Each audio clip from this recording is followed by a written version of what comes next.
This is Jeff Badger, continuing my video series on the great research papers of the great grinding guru, Stephen Malkin.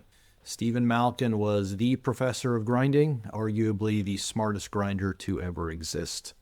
Certainly the smartest professor to ever exist. I'll probably get in trouble for saying that with some people, but I think it's a fair statement. And he passed away some years ago. And this is video number 6 of his great papers. They're not in any order. This is the 6th one I'm doing. And this one is on his keynote paper on grinding temperatures. If you want to know more about Malkin, a little bit of his background, I give that in video 1. I don't repeat it for every video. Now, this is a keynote paper. And maybe you could argue I shouldn't include a keynote paper. I should just include his hardcore original research. But in 2007, I think it was, in Dresden, Germany, I was there, I remember that. At a SERP conference, he gave the keynote. And so we'll walk through that, what it is. Now, it's a lot of Malkin's work because people typically heavily weigh their own work when they do a keynote. But it's also a lot of other people's work too. So this is all the work that's been done on thermal analysis in grinding. And here he did it with Malkin and Guo. Guo was his successor, very smart guy, very nice guy. And so we walked through all the work that's been done on modeling grinding temperatures in the workpiece. So here we start with some hardcore equations for the temperature, and then Malkin gets into the Jaeger equation, and he gets into the hardcore differential equations.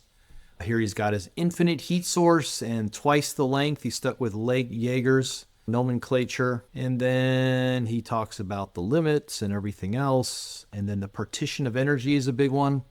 How much energy is actually going to the workpiece? We got heat going to the coolant, the wheel, the chips, and the workpiece. How much is actually going to the workpiece? That's probably the most difficult part of thermal modeling, figuring out how much heat is going to the workpiece, especially for creep feed grinding. Then he gets into his chip formation stuff. This might be the only time I have some reservations about Malkin, how he defined the heat going, the chip formation energy and the heat going to the chip. But in the end, it's not that big a deal. If he's off by a little bit. I have a thermal model and you just go with it. It's close enough. Then we have how the temperature rises through the arc length as it passes over the workpiece. And he measured temperature. We got him very close. Measuring temperature is not easy in grinding. And then he has the depth, and this is not the depth of cut. This should be the depth below the surface. And then as you get deeper and deeper in the material, the temperatures are at their highest at the very surface. And then as you get deeper, they decrease. And let's see, Malkin gets into some of his hardcore parameters of when the model applies using the Pecklet number. Here we have the classic curve, which I have in the book of grinding, of workpiece hardness and how it changes, whether or not we had rehardening burn or over tempering. And then we have, this is a very good one. This is a bunch of equations that are proportional to the Jaeger equation. So Malkin goes back to first principles, and I like this. I've derived this myself on the back of a notebook while sitting at the bar, while traveling, going, well, let's break it down, that Jaeger model, into depth of cut or equivalent depth of cut, feed rate based on the flux, based on everything else. And then Malkin gets pretty hardcore into tempering. What temperature is required to temper the workpiece? How long does it take? Because in tempering, carbon's got to come out of solution. That doesn't happen immediately. But then Malkin also takes it to rehardening and says, okay, it's a little different for rehardening because that happens more quickly when we get that phase change in the material. And here he takes the residual tensile stress curves, compressive tensile. It's a curve you'll see a million times if you get into, if you just get into grinding burn. Then Malkin gets even more complicated. I don't think this is his work. I think this is some Japanese guys. And Malkin said, okay, as temperature goes up, residual tensile stresses are going to go up until we get rehardening. And then because of the different densities, once we get the phase change, you actually get a relief in the residual tensile stresses because of the phase change, because of the different densities. And then Malkin talks about inclined heat source, which is different from a straight flat heat source.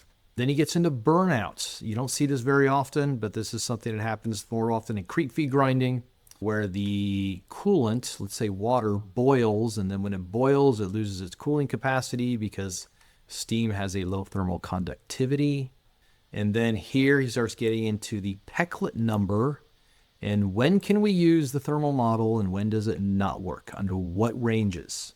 And typically if you're doing shallow cut fast grinding, it's more likely to work. If you're doing creep feed grinding, it's less likely to work. Then he gets into this equation, which I like, which is the amount of the rubbing energy that goes into the workpiece. And I want to say Rowe did this, but I'm not sure. And this is an equation that I use in my thermal model. And it says, okay, what's the conductivity of the workpiece? What's the conductivity, or really the diffusivity, of the grit and the workpiece? And then how much of the rubbing energy is going to the grit and the workpiece? And then it takes into account if we're using CBN and diamond and they have high thermal conductivity, they suck up a lot of heat. And we're only halfway there. So let's speed things up a little bit. He starts getting into the distribution of temperatures in the zone. He looks at other models to figure out what the partition, how much is going into the workpiece, and other stuff and more stuff. And then he gets into CBN, because CBN has a higher thermal conductivity. That changes things a lot. And then he gets into, and then the partition versus the depth of cut. He's saying, hey, how much heat can get sucked up by the workpiece or by the coolant? For CBN, it's great because we got for creep feed, not necessarily even creep feed, but deeper cuts, you've got a lot of heat going into the coolant and you have a lot of heat going into the CBN grit, which means less heat going into the workpiece.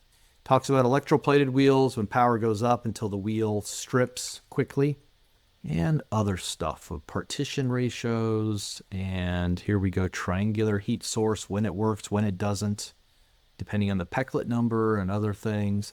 So when I did my thermal model, this was kind of my starting point. I said, okay, I'm going to build a thermal model and I'm going to put it into my grinder's toolbox. And I started researching it. I didn't want to blindly just throw in numbers. And so I basically started building it with this. And then once I built it with this, I started going to the source material, some of the work done by others like Torrance, this is my Ph.D. advisor, and others, to say, okay, let's even take it a little more advanced than what Malkin gave us in the keynote. So this is kind of the great summary of predicting grinding temperatures, workpiece temperature. And this was the keynote back in 2007 in Dresden. Fun time I had there.